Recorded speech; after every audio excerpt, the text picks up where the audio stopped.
encore engagés, mais dont on souhaite qu'ils s'engagent en tout cas pour cette noble cause qui est la cause palestinienne, qui est une cause antiraciste et anticoloniale.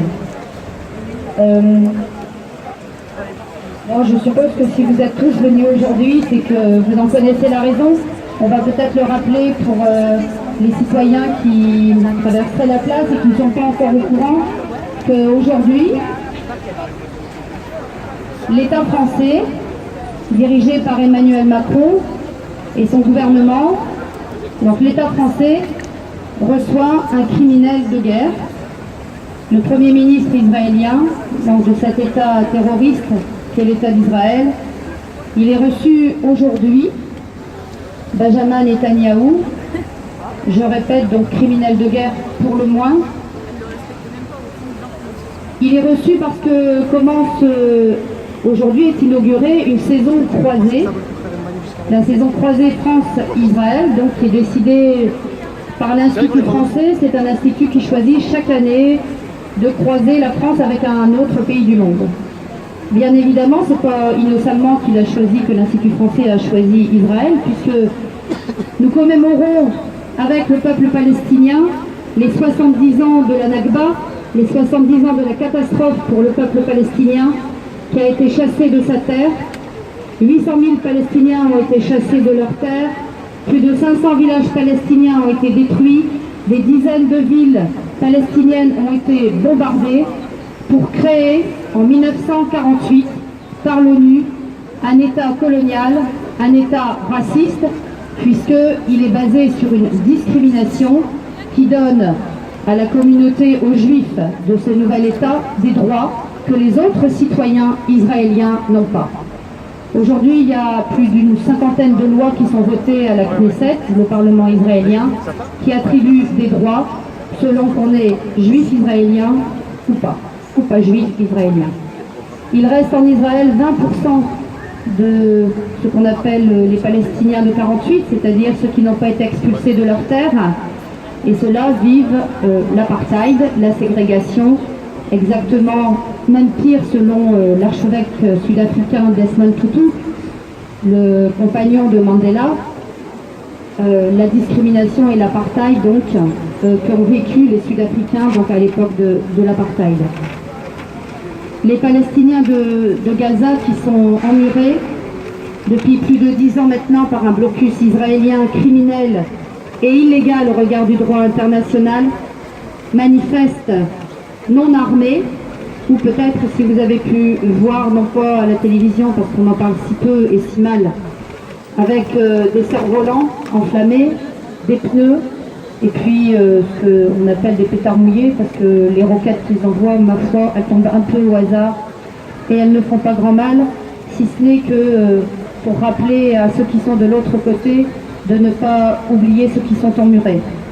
Ils manifestent non armés donc leur droit par les marches du retour. Le retour donc c'est le droit qui est inscrit dans le droit international, c'est la résolution 194 de l'ONU qui donc permet au peuple palestinien, qui donne le droit au peuple palestinien de revenir sur sa terre dont il a été chassé en 1947, puisque le nettoyage ethnique de la Palestine n'a pas commencé à la création de l'État d'Israël, mais a commencé avec les milices sionistes bien avant 1947 déjà.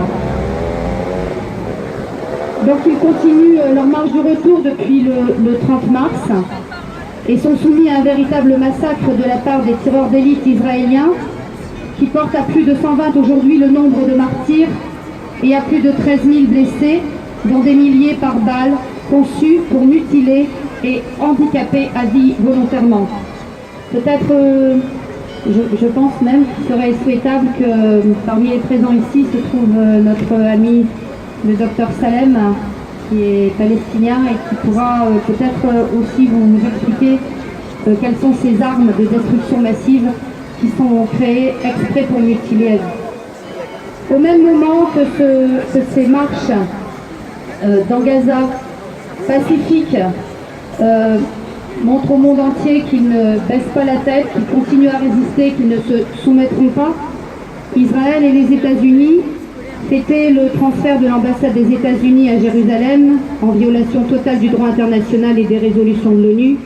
On sait tous ici que Trump, aujourd'hui, Obama avant et Bush encore avant, considèrent le droit international comme Netanyahou, d'ailleurs comme un paillasson, et n'en font pas grand cas.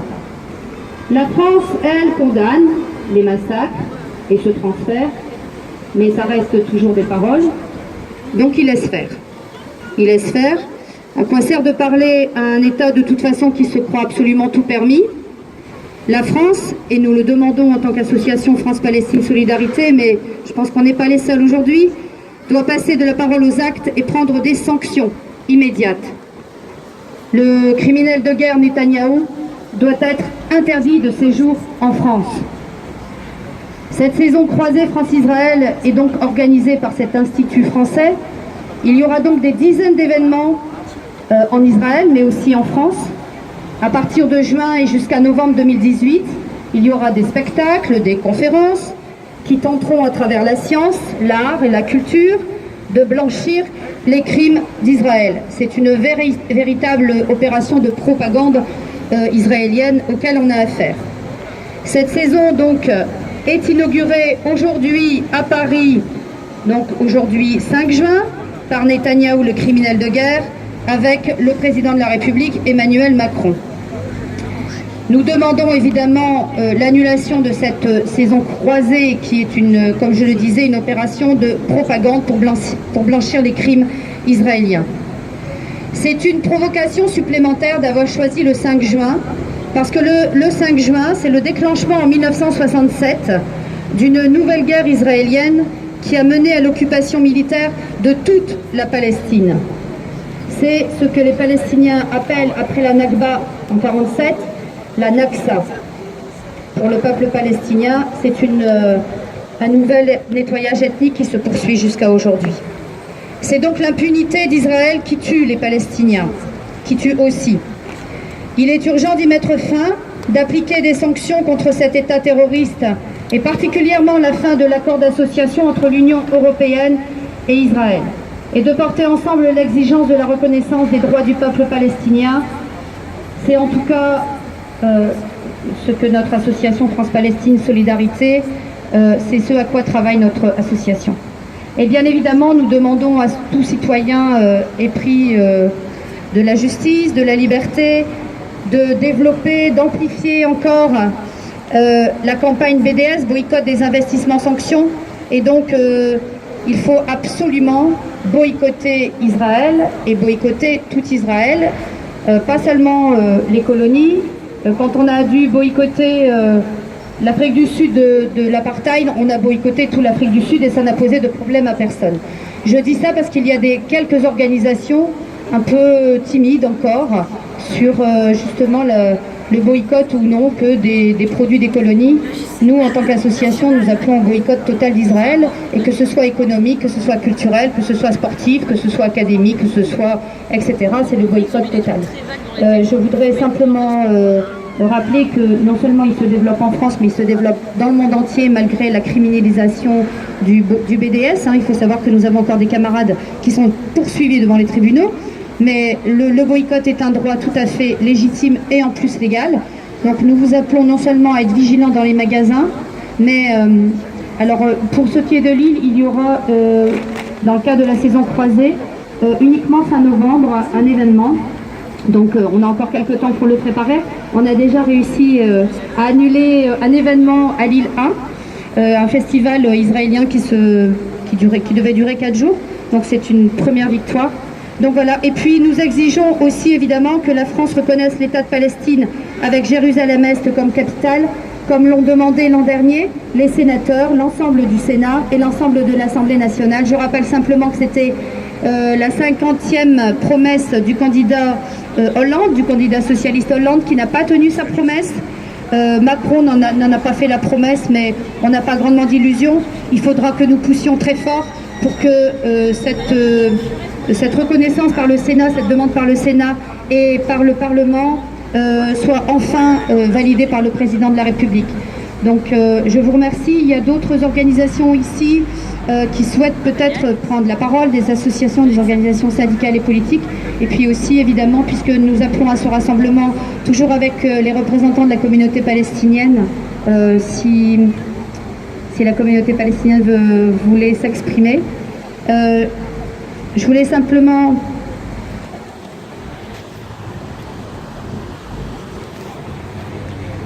distribuer, pardon, c'est coincé, les visages de...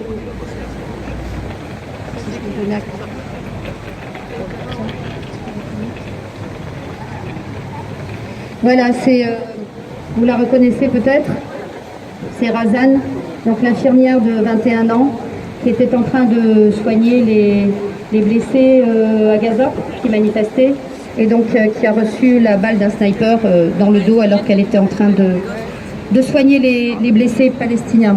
Voilà le vrai visage d'Israël. Je vais continuer, Mohamed, si tu souhaites prendre la parole. En tout cas, je vous remercie et je crois que nous allons partir en manifestation après, donc jusqu'à la place de la République, donc devant le représentant de l'État qui est la préfecture. Je vais prendre des photos puis je vais les distribuer, Mohamed. Voilà, je vous remercie et donc je laisse la parole à tous ceux qui la souhaitent.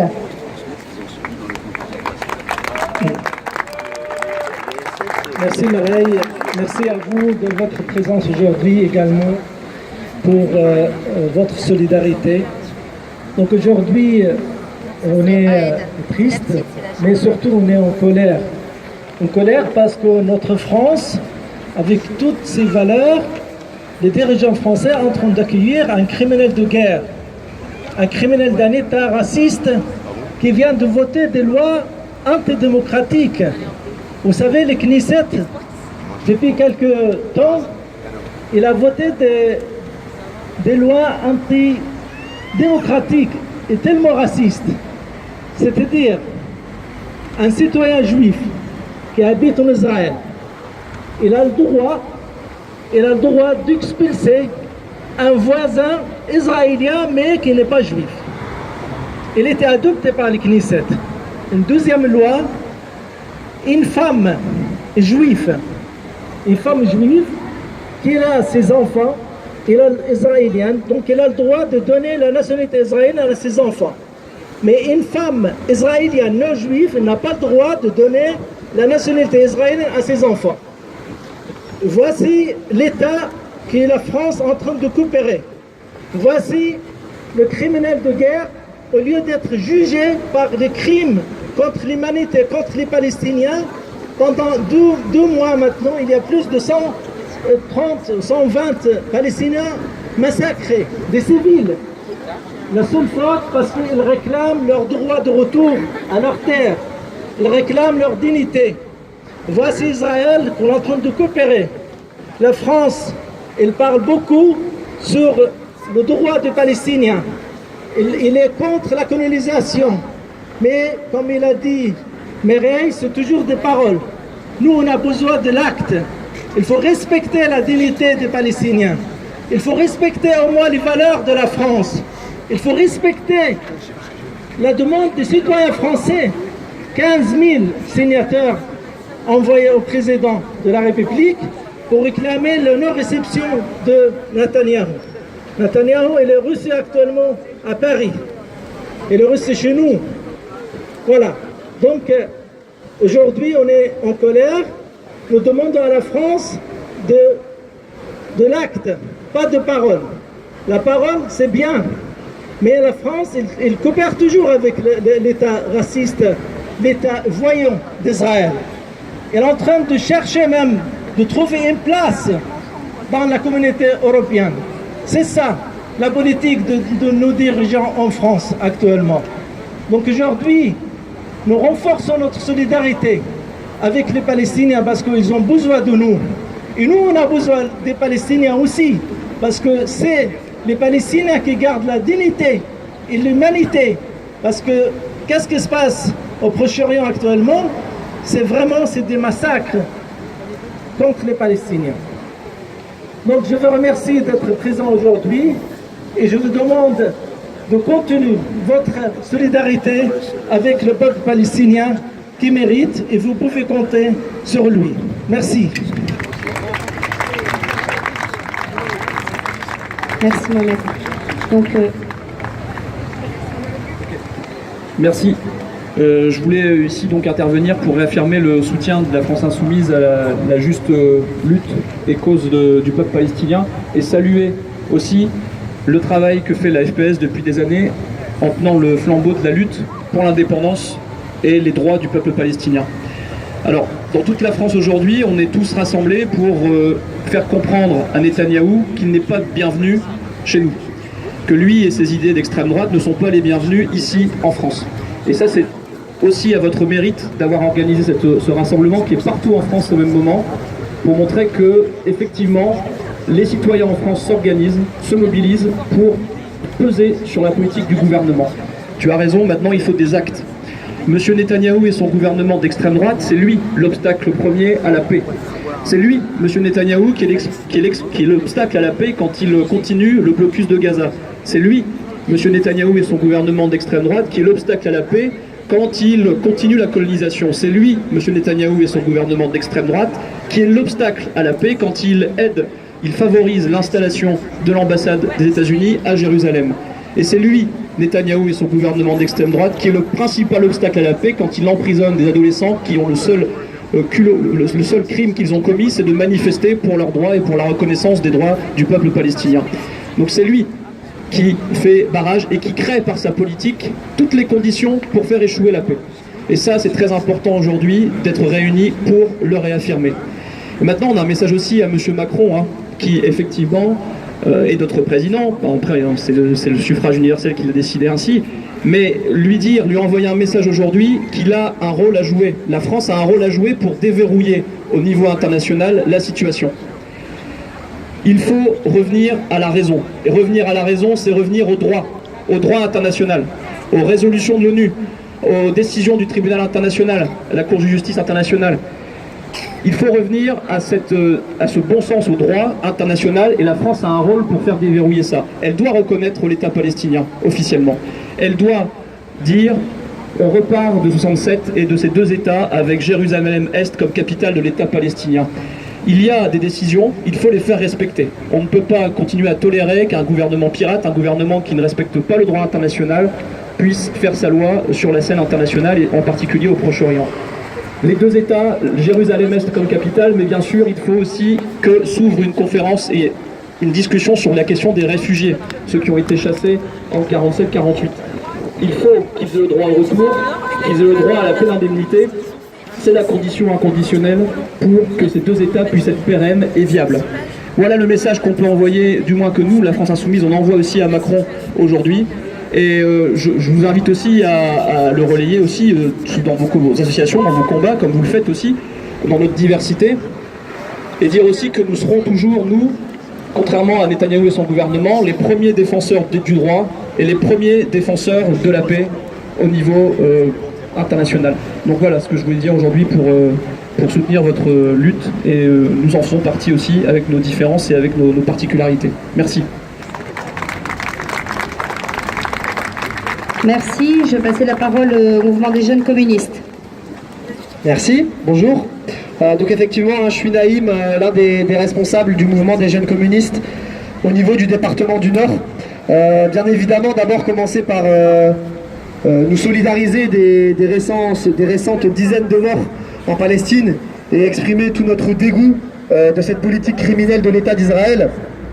Et bien évidemment, exprimer notre opposition au fait que le président Emmanuel Macron fasse venir le criminel de guerre Netanyahou en France en ce mardi 5 juin 2018 et à l'occasion de l'inauguration de cette fameuse saison France-Israël. Et je pense qu'il faut bien réaliser ce que signifie le fait d'inviter Macron pour inaugurer une saison, ce que signifie le fait pour Macron d'inviter Netanyahou pour l'inauguration de cette saison France-Israël.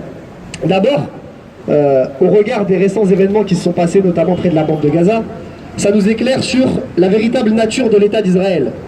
Et on savait déjà, mais on a encore eu la confirmation de ça, Israël est un État totalement sioniste.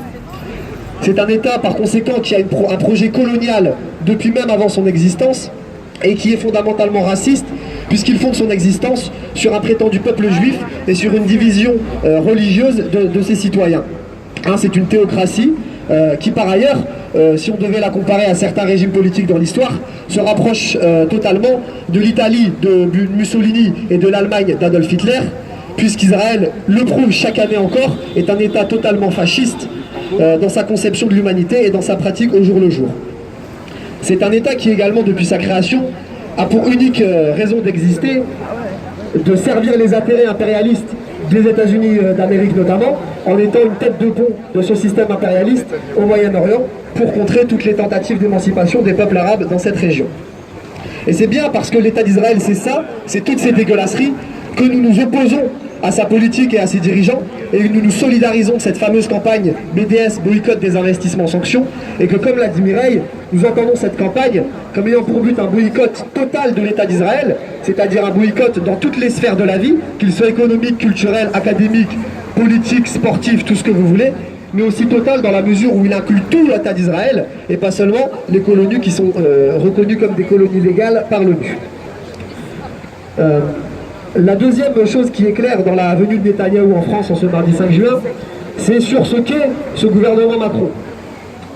On a déjà vu dans l'actualité récente que le gouvernement Macron, c'était un gouvernement de droite, c'était un gouvernement libéral qui a pour objectif de privatiser la SNCF et de détruire les conquis sociaux des cheminots et du peuple tout entier, qui veut imposer la sélection à l'université. On a vu dans l'histoire des récentes que le gouvernement Macron était un gouvernement impérialiste, avec les frappes récentes en Syrie par exemple. On a vu que le gouvernement Macron était un État raciste, puisqu'il continue de criminaliser les sans-papiers, puisqu'il continue d'alimenter une islamophobie rampante, puisqu'il continue de cautionner les violences policières arabophobes et négrophobes de la police.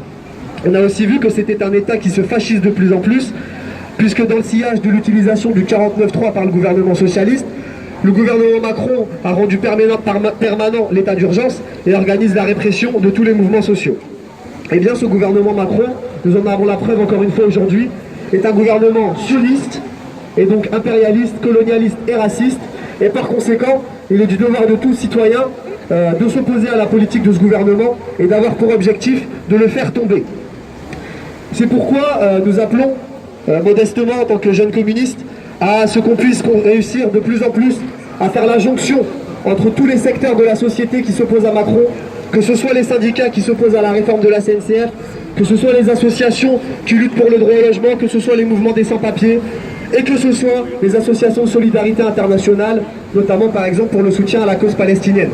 Il est de notre devoir en tant que citoyens de se rassembler, de réunir tous les secteurs de l'opinion publique qui s'opposent à la politique de ce gouvernement Macron, de se mettre tous ensemble, que ce soit pour lui faire la fête ou pour l'inonder dans une marée populaire, puisqu'il est absolument essentiel que d'ici 2022, on impose un véritable rapport de force qui soit capable de faire tomber ces gens et que ce soit un véritable gouvernement qui soit pour la paix et pour la justice sociale qui arrive au pouvoir dans notre pays. Je vous remercie de votre attention. Merci Naïm. Donc pour la Ligue des droits de l'homme, Gérard. Oui, je vais vous donner connaissance du communiqué de la Ligue des droits de l'homme à propos de la venue de Macron, de Netanyahou et de sa réception par Macron. La venue en France de Benjamin Netanyahou ne peut que soulever réprobation. Les autorités françaises accueillent un homme responsable de crimes de guerre et qui n'a pour seul objectif que de promouvoir le grand Israël et d'empêcher le peuple palestinien d'être libre dans son propre État et dans des frontières aussi sûres et reconnues que celles d'Israël.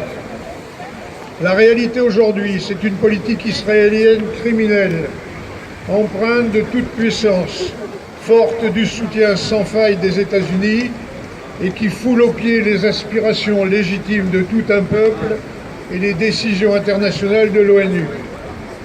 Les déclarations pusillanimes des autorités françaises face à cette situation ne peuvent se substituer à une volonté politique ferme d'œuvrer en faveur d'une paix juste et durable, laquelle ne peut exister sans que le peuple palestinien exerce la totalité de ses droits sur son territoire, issu des frontières de 1967.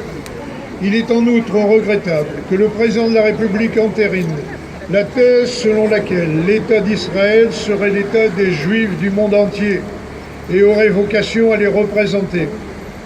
Outre que tous les juifs ne se reconnaissent pas dans Israël, et encore moins dans ses agissements, c'est aussi enfermer les Français juifs dans une représentation où pèse sur eux une double allégeance qui conduit à les considérer comme des Français pas tout à fait comme les autres.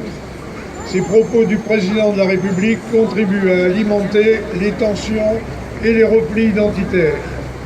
La LDH de Lille regrette dans ces conditions l'accueil que réserve la République au Premier ministre d'Israël et rappelle son exigence de voir la France reconnaître sans délai la Palestine.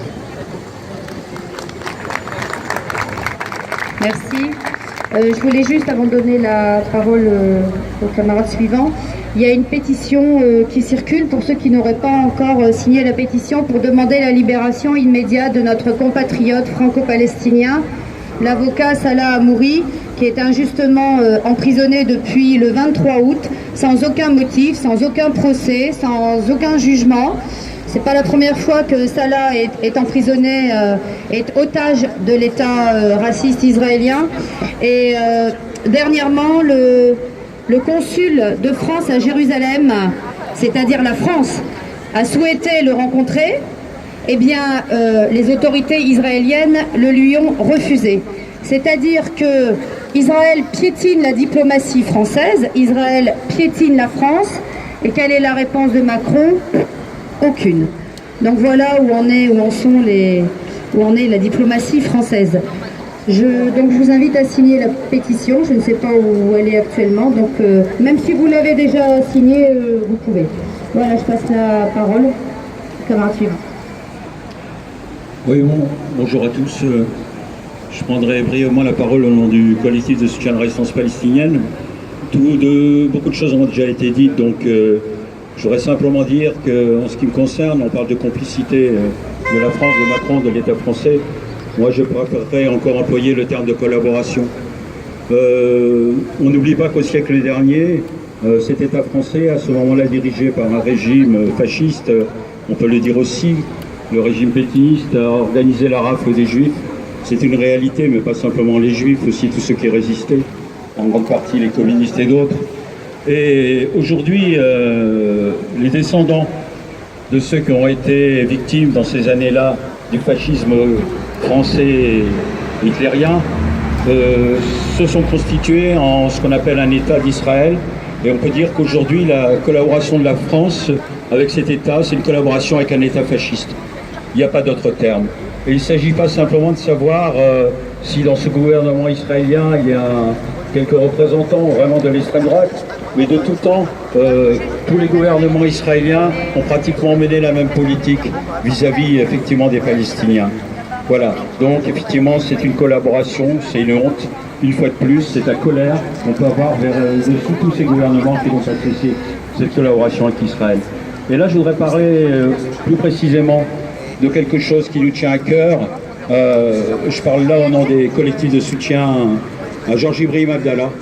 Georges Ibrahim Abdallah, c'est un résistant héroïque qui, dans les années 80, alors que son pays était attaqué par Israël, alors que les milices fascistes libanaises massacraient des Palestiniens, s'est engagé dans la résistance, y compris dans la résistance armée.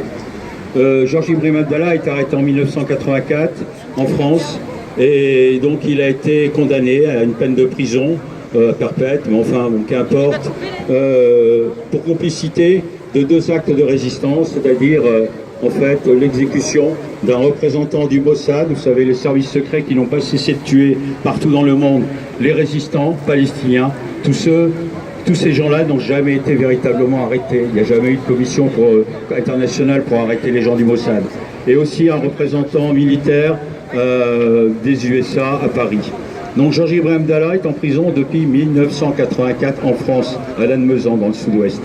Il faut savoir que tout le travail qu'on a fait, tous les militants un peu partout, en France, mais ailleurs, au niveau international, et toutes les demandes qui ont été faites pour qu'il soit libéré, et la dernière, c'est accepté par les tribunaux d'application des peines, et à ce moment-là, il suffisait que le ministre de l'Intérieur de l'époque, M. Valls, c'était l'éternel ami d'Israël, comme vous savez, a refusé de signer un papier qui s'appelle un arrêté d'expulsion. C'est bien la première fois qu'on se battait pour faire appliquer un arrêté d'expulsion, pour que Georges Ibrahim Abdallah puisse rentrer dans son pays, le Liban. le Liban, les autorités libanaises avaient dit qu'il n'y a pas de problème, il peut rentrer. Donc depuis ce temps-là, Georges est toujours en prison. Que dire sur le cas de figure de Georges? C'est quelqu'un qui ne s'est jamais repenti, dissocié de son histoire, qui continue à l'intérieur de sa prison de manifester sa solidarité avec les peuples en lutte et avec le peuple palestinien. Tout le monde le sait. Et c'est pour ça que chaque fois qu'il est question qu'il soit libéré, il y a des coups de téléphone, des contacts directs entre les autorités israéliennes et des États-Unis, et des pressions sur l'État français pour dire ne le libérez pas, il faut qu'il meure en prison. C'est ça la réalité. Alors on peut dire qu'effectivement le rôle des États-Unis et d'Israël compte, mais les responsables directs, c'est bien effectivement l'État français, sa justice et ses représentants politiques et judiciaires, etc. Donc dans ce cadre-là, nous continuons la lutte pour la libération de Georges Abdallah. Tous les ans, nous faisons des initiatives, dont la plus significative est le rassemblement au mois d'octobre, à chaque année de sa détention de plus. Il est dans sa 35e année de prison, Georges. Et cette année, comme l'année dernière et l'année d'avant, nous organisons à Paris, le 23 juin, une grande manifestation de solidarité, une manifestation nationale, mais une manifestation internationale, puisqu'il y a des représentants de la solidarité avec Georges qui seront présents. Donc bon, ça vous pourrez le savoir sur les sites, etc. Ceux qui pourraient être présents, c'est bien. Le plus nombreux on est pour manifester pour la libération de Georges, c'est une bonne chose. Le combat pour la libération de Georges Abdallah, c'est complètement lié à la lutte pour la libération du peuple palestinien. Le peuple palestinien qui aujourd'hui mène sa lutte d'une façon, vous avez vu dernièrement, tout le monde l'a dit, de façon pacifique, ils sont massacrés. L'infirmière, c'est un cas d'ignominie de plus. Mais le peuple palestinien a le droit de choisir toutes ces formes de résistance. Et aujourd'hui, c'est une résistance civile, pacifique, etc. Et si demain, le monde populaire, l'affrontement prend d'autres tournures, il faudra qu'on soit à leur côté. Car ce n'est pas vrai. Les terroristes, ce ne sont pas les Palestiniens. Les terroristes, ce sont eux qui assassinent, avec l'appui des États-Unis et de bien d'autres, les Palestiniens depuis des décennies. Vive la lutte du peuple palestinien. Luttons pour la libération de Georges Abdallah. Merci Stéphane. Oui, il y a des prisonniers politiques en France aussi.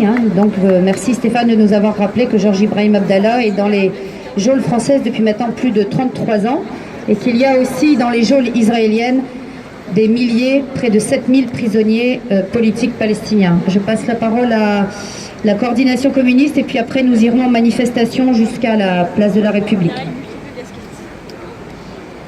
Oui, bonsoir à tous. Brièvement, pour dire pour le nom de la coordination communiste qu'effectivement, un peu partout en France ce soir, oui, il n'y a pas qu'à Lille, il y a un peu partout en France, nous on est là pour manifester, pour dire vraiment notre colère et notre dégoût face au tapis rouge de sang que l'État français déroule face au régime israélien, un régime illégal. Et il est important qu'on puisse le dire et le crier haut et fort et que ce message soit entendu. J'entendais ce matin à la radio des journalistes parler de la venue de Netanyahou et d'évoquer, je cite les propos d'un journaliste sur France Info, il disait qu'il allait y avoir les Palestiniens allaient manifester aujourd'hui à Paris. Les Palestiniens. Alors oui, on peut crier que nous sommes tous des Palestiniens, bien évidemment, mais je trouve quelque part un petit peu choquant de réduire nos mobilisations à ce terme. Parce que c'est pas une question d'être palestinien, c'est tout simplement une question d'être épris de justice, d'être tout simplement humain, face à la situation qui est vécue aujourd'hui par le peuple palestinien. Toute personne qui est épris de justice, toute personne qui refuse de voir devant nous ce massacre de ce peuple qui n'aspire au respect de ses droits, qui ont d'ailleurs été rappelés régulièrement par l'ONU, devrait crier haut et fort et manifester face à cette injustice. Donc voilà, c'est simplement une question de justice, d'égalité, de solidarité que nous exprimons ce soir. Dans bien d'autres situations du monde, face à un représentant d'un tel régime, il y aurait des milliers de manifestants et les médias seraient les premiers à s'étonner. Il y a vraiment un deux poids deux mesures qui est insupportable par rapport à ça. Le régime israélien est un régime illégal qui, contre toutes les décisions de l'ONU, continue à massacrer, à tirer à balles réelles contre de simples manifestants qui réclament simplement l'application des résolutions de l'ONU sur le droit au retour, y compris, qui réclament leur terre. Et donc ça, c'est vraiment scandaleux que ce tapis rouge de sang, encore une fois, soit déroulé par Macron. Donc oui, il est important que ce soir, nous crions haut et fort que l'État français doit cesser d'avoir une telle politique de soutien de l'État d'Israël et qu'on puisse porter ce message autour de nous, auprès de tous ceux qui ne sont pas là ce soir, mais qui peut-être partagent ce message, mais le faire passer, parce que le peuple palestinien en a besoin, bien évidemment. Il n'est pas seul, nous sommes avec lui, nous devons crier haut et fort. Merci. Merci. Donc effectivement, le peuple palestinien se bat pour la justice et pour sa liberté, il se bat aussi pour notre liberté. Je pense que c'est important de le rappeler. Ah, encore une prise de parole donc du Parti communiste français. Simplement, je voulais, avant que lui donner la parole, on a encore quelques tracts avec la liste des dates israéliennes à boycotter. Vous savez qu'on est en période du Ramadan et Israël en profite pour vendre ses produits illégaux. Donc surtout faites bien attention, soyez vigilants à ne pas acheter les dates israéliennes. Donc voilà, ceux qui souhaitent avoir la liste des dates à boycotter. Et puis nous, je rappelle que la FPS vend des dates palestiniennes, donc n'hésitez pas aussi à vous rapprocher de nous pour en acheter. La parole donc à mon camarade du PCF. Oui, je vais être extrêmement bref. Je veux dire que la réception aujourd'hui par le président de la République de Netanyahou constituera une tâche indélébile sur son quinquennat. C'est la deuxième fois, pour mémoire, qu'il reçoit Benyamin Netanyahou en France. La troisième fois, et la dernière fois, c'était pour la commémoration de la rafle du Veldiv de l'été 1942. On peut, si l'on y réfléchit bien, se demander pour quelle raison il invitait Benyamin Netanyahou à cette manifestation de la répression nazie en France antisémite, alors que l'État d'Israël n'existait pas. Et puis, le dernier mot, la dernière phrase de Macron, en regardant Netanyahou, il lui dit « Mon cher Bibi, je dirais aujourd'hui que l'antisionisme est une nouvelle forme d'antisémitisme. » En fait, on continue le règne de Sarkozy sur la confusion des mots. Et je crois que, oui, il n'y a qu'une solution, c'est de continuer à se battre en solidarité avec le peuple palestinien, à condamner ce que sont les crimes de guerre, et puis l'opération Plomb Durci, souvenez-vous, contre Gaza, le magistrat sud-africain qui avait mené la commission d'enquête avait aussi qualifié la coupure d'eau contre la population de Gaza de crime contre l'humanité. Merci. Israël, assassin, Macron, complice. Israël, assassin, Macron, complice. On va mettre les 4 lettres de Gaza devant la manif. J'explique vite fait avant de continuer à prendre les mots d'ordre. Donc les personnes qui ont les 4 lettres du mot Gaza se mettent en tête de manifestation. On réclamait une loi pour condamner l'anticommunisme. Ça n'a pas de sens. La banderole de la FPS et puis la banderole pour la levée immédiate du blocus.